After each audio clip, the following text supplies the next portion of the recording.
Vegas Pro window, you see the menus and buttons that give access to many of the editing features. You'll learn more about these as we go along.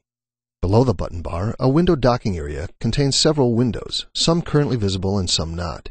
You'll use the Explorer window to navigate through your computer drives to locate the media files that you want to add to your project. The Mixer window contains a set of controls called the Master Bus. The Master Bus consists essentially of a pair of meters and a stereo volume fader, with which you'll raise and lower the output level of your project's audio tracks. As you build your project, you'll watch it in the Video Preview window. The window is black right now because you haven't added any video to your project. Generally, the Video Preview window shows the video that exists at the frame that corresponds to the current cursor location.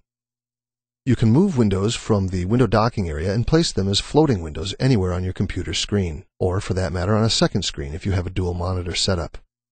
For instance, drag the Video Preview window by the 6 vertical dots on the upper left side. When you get far enough away from the window docking area, a title bar appears above the window. Release the mouse button to position the window to float above the Vegas Pro workspace.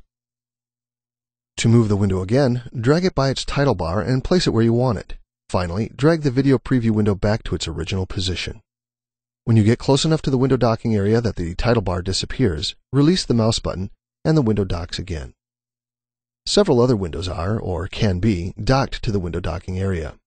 The time display shows the current position of the cursor in your project. This information comes in handy time and again as you edit.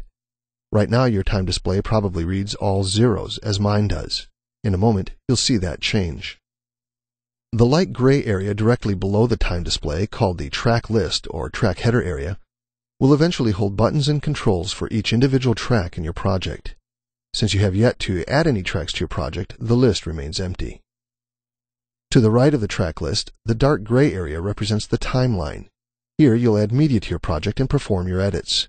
Most of the work you do in Vegas Pro takes place here.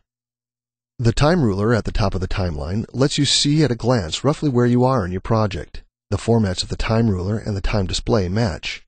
By default, they show time in hours, minutes, seconds, and video frames. Click anywhere in the timeline area. A flashing cursor jumps to the point at which you clicked. Also, the time display updates to show you the precise location of the cursor.